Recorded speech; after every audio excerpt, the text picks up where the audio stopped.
Back in the mix with the ball knowers, here to assess your most current playoff picture. He's Jonathan Jones. That's Bryant McFadden, Emory Hunt, Joe Musso, your host. And we start our conversation, guys, in the AFC, unfortunately, with the implication of injury, JJ. We've been talking the last couple weeks about Indianapolis and their waning chances, each and every week taking a hit.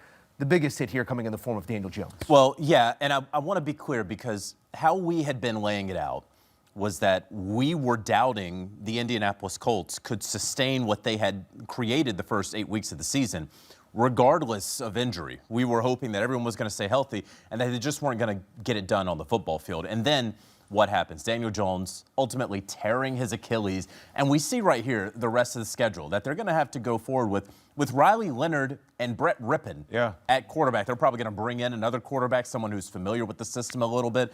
But at Seattle, against that defense, you got the Niners, another great defense. We know how they fare against the final two teams, the Jacksonville Jaguars and the Houston Texans. So it's very possible that the Indianapolis Colts don't win another game. Remember, of course, they don't have their own first-round pick. They're not worried about the draft, of course, right? They don't really care that the first-round pick is going to the New York Jets. What they care about is who's going to be our quarterback to start week 1 of 2026, and things that all sort of bleed from that. But really unfortunate for Indy. But for me, I'm going ahead and crossing them out of the playoff picture entirely. Our sports line projection has them at a little bit worse than a coin flip. I'm interested how much of that injury is factored into the projection and not just the team put across that schedule, because without the quarterback, the task becomes even taller. We saw a little bit of it with Riley Leonard. So the question becomes, in the South now, Mac, if it's a two-team race operating off this hypothetical where we have red Sharpied those Colts, you're looking at Jacksonville, you're looking at Houston. How did Sunday's results lean you one way or the other? Man, hold up, as they like to say in Houston. You feel real good. You should feel real good about the Houston Texans because of their defense. They have the type of defense offensively. If you just score 16 or 17 points, you should be able to win that said ball game because of how good your defense has been. And what they did on a primetime stage against the Kansas City Chiefs, a team that was extremely desperate, knowing they had to win a ball game, they just made Pat Mahomes look like a pedestrian-like quarterback, something we haven't seen in his entire career when you talk about his QBR rating and everything like that, and just the efficiency of the lack thereof. So for me, when I look at the Houston Texans and you look at their remaining schedule the rest of the way. That's an easy schedule. No question. So it's not just about them getting into the playoffs. I like their chances to win the AFC South and guarantee a home ball game there in the great state of Texas. We throw around the term playoff caliber a little bit too often, especially this time of year. That is a playoff caliber and championship caliber defense we've seen take form in Houston. Emory, when we broaden back to this picture and we try and identify our 7, we still have a month of football more or less to play, but it's becoming clearer and clearer with the injuries and the outcomes who those 7 might be. Clearer and clearer with the injuries and outcomes, but also with the consistency. Who can we trust more consistently than these 7 teams right here in the postseason? We had concerns. I know I did about Buffalo potentially being on the outside looking in. Yeah. They've shown the last couple of weeks that, hey, we can do it, get the job done. Houston is now in the picture. Jacksonville has shown that consistency. I think this is our 7 teams. Best 7. Right there. I know you look at Pittsburgh and Baltimore fighting for that one position, but we've seen Pittsburgh win multiple games in different ways. And so they're a little bit more trustworthy, in my opinion, than Baltimore. Once Baltimore lost that game 2 weeks ago, it was a wrap for me for Baltimore because they just don't have that same type of energy that they used to have. And now when you look at how Jacksonville is playing with confidence, Houston is now coming along strong. That's your 7 teams right there in the postseason. I'll tell you this much. Everybody over there, a Philadelphia Eagles fan on Monday Night Football as they take on the Los Angeles Chargers. We'll see what the outcome is there and how it implies what we will see moving forward. But the 7 may be becoming a little bit clearer and clearer. Before we move to NFC, guys, here, I'm interested. It's a question that we mulled over with Charles Davis after his call in that Vegas-Denver game. We're looking at 2 quarterbacks, sophomore seasons, playing very good football, elite maybe in one of those 2 instances, JJ. When you look at the 1 seed and where it might run through, how important is the where when you assess that top seed in the AFC? You know, it's actually less about the where, and it is, for me, more important to get the week off, right? The bye matters more, especially because we are talking about sophomore quarterbacks. And so we are, when it comes to Bo Nix, everyone's waiting for his crash to earth, right? Everyone is waiting on Bo Nix to finally not have that fourth quarter magic. And so if I am Bo Nix, yeah, I'd love to keep playing all these games in Denver. I would also like to play fewer games in the playoffs to get to the Super Bowl. Meanwhile, Drake May, he's had, and we've heard this plenty, one of the easier schedules in the entire NFL, right? So let's not put more playoff caliber teams in front of him. Let's get him as few of those teams as possible.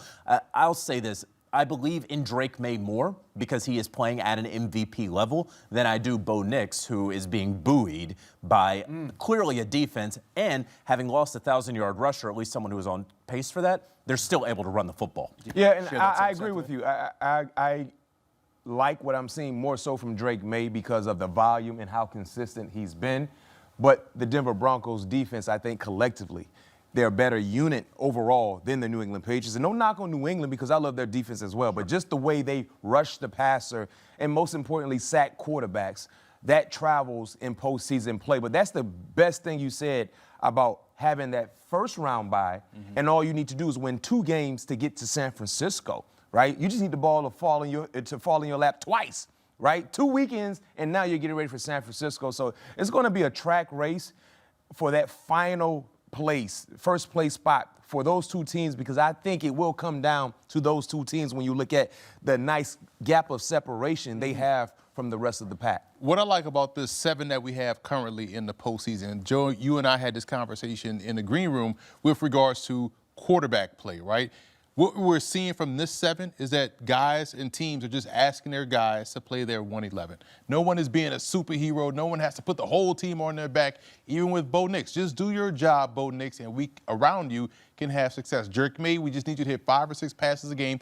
Obviously, you're doing a lot more than that, but just play your 111. Every one of these teams in the AFC are playing great team football. I think that right there makes it for an exciting postseason because no one guy is being asked to carry the entire franchise. And the one great thing, too, real quick, the entire chessboard is open in the playoffs because the usual superstar suspects at the quarterback position are currently not involved in the playoffs. Outside of Josh Allen. Outside of Josh Allen. Look at the parity at the quarterbacks, the new faces now emerging to be big-time potential playoff getters where the entire chessboard is open. That's why we can have these conversations like a Bo Nix getting to San Francisco, a Drake May getting to San Francisco, a C.J. Stroud, Trevor Lawrence. The entire board is open because the usual guys that we thought would be in this position currently are not. 1 of 11, and maybe in Buffalo's case, 1 is all 11, 4 total touchdowns again for Josh Allen. He's got to be licking his chops if he offers himself that space to look forward that I don't have to go through that guy in red, I don't have to go through that guy in purple, at least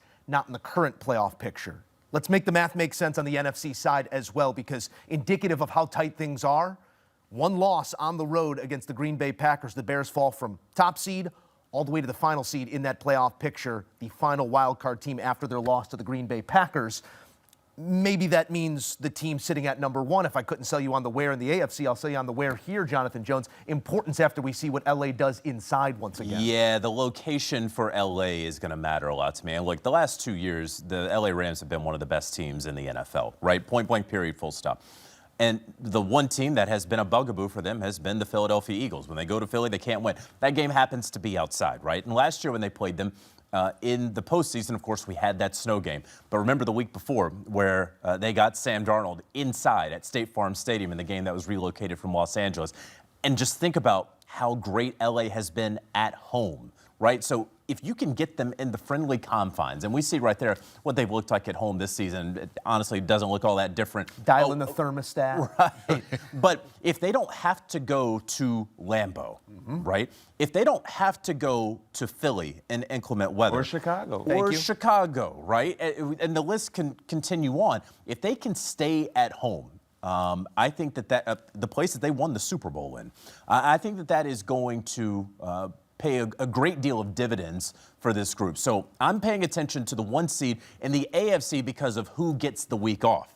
I'm paying attention to the 1 seed in the NFC because of who gets the 2 games at home. Man, when it is a controlled environment, there are a few teams that can get down a football field in the multitude of ways and in the speed that the Los Angeles Rams can. If we're wanting to see playoff caliber football in Los Angeles, don't look too far. They got Detroit coming to town, and a massive one with all sorts of implications, top of the picture and bottom. What's Detroit's role now, just a game back of of that final wild card spot? Take one game at a time. I think for Detroit, seeing what they did this past Thursday against the Dallas Cowboys was very, very encouraging because it was kind of a must-win scenario for Detroit. They were able to win, but I love what I saw from their defense. When you talk about the high-level offense that was coming into their building in the Dallas Cowboys led by Dak Prescott, we felt like they wouldn't get the necessary stops, the Detroit Lions. Well, they were able to get the necessary stops, and their offense did what they needed to do, and they came up with a huge win. Now for Detroit, this was a fascinating stat that I didn't know about Detroit. They haven't won back-to-back ball games since the last Sunday in September and the first Sunday in October. It's been win-loss, win-loss, Win-loss, win-loss. Yeah. That won't get you into the playoffs. You just won a ball game against the Dallas Cowboys. You have a very, very tough game coming up against the Rams. Can you go back-to-back? Because you need to do so when you look at where they're currently sitting on the outside looking in and trying to solidify that playoff seat. So for me, the Detroit Lions, if they can take care of their business on the road against the Rams, you get Pittsburgh at home. We know how elite they've been at Ford Field. Of course, the Vikings and the Bears, they control their own destiny. And when you look at their schedule, guys, when you look at the 4-game schedule, what's the best case scenario? I mean, the best case scenario would be to win all 4.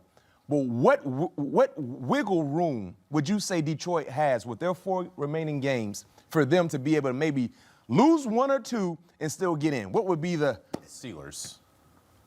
AFC. Right. Steelers, but not a whole lot because you're also talking about the Chicago Bears possibly in that conversation, the Green Bay Packers possibly in that conversation, the Seahawks, the 49ers, depending how the West plays out. You got to be entering those ball games thinking you need all 4. And see, that's the thing. They need help, but they got to win out. Right now, I think they need to go 4-0, 3-1 worst case scenario. And 3-1 with some help. Yeah, with right? some help. Making sure that that one is to the right team. Yeah. Sometimes to make a move, you don't have to be in action. Yeah. Some move back towards you. And Emory, that's where we're going to close out this conversation. The Carolina Panthers at 7-6. At one point, it felt like here they come. At another, it felt like cute story. Now with this Buccaneers loss to New Orleans of all teams, it feels wide open. Probably a one-bid league, like we like to call it. Mm-hmm. How do you like their chances against what's right now a ailing Buccaneers team? I actually love their chances because now they sit right next to the Bucs like, man, you two, they both lost to the Saints in weird situations, right? And then when you look at the one game everyone points to is when, well, you can't take Carolina seriously because it got blown out by Buffalo. That was with Andy Dalton. It wasn't with Bryce Young at quarterback. And now we're seeing a quarterback in Bryce Young that has gotten better each and every year, from completion percentage, touchdown interception ratio, QBR, all of those things. And they're playing with good vibes. I think that's great for this football team. Young team, secondary starting to turn the ball over. They did a great job against the Rams. That was a huge win for Carolina. And now you get the Bucs twice. Mm-hmm. You get to avenge your loss versus the Saints in their place. And you have another test against Seattle. So for me, Carolina doing what they did last week and how they were able to make the Rams look like a mediocre team, with them having the Bucs and how the Bucs are now, the injuries and how they played the first 6 games of the season where they was playing, lights out. This is a huge opportunity. I think the Panthers can go and steal that spot from Tampa Bay. Man, we got some exciting football out in front of us here in the month of December. And as always, opinions subject to change. Mac just bet on a ball fake. You didn't get to see it, but Mac bet on a ball fake. BB, take my word for it. Odds to win the Super Bowl, the Rams, it's hard to argue with them right now. And then a division member in the Seahawks. You see who they took off the board? Kansas City's no longer there. Yeah, for good reason. With good reason. The Packers, third favorites after their performance against the Chicago Bears. Texas. The Eagles on ice, but right there, still in your top 4. NFC heavy. Your 2026 NFL draft order, on the other hand, with the Tennessee Titans victory, they drop a couple spots, and it's the Giants selecting first overall. And Mac, I know you like to point it out every week, the Falcons ain't the Falcons. New Rams. Super Bowl. Could be a Super Bowl and a top 10 pick. We will highlight it until it's no longer true.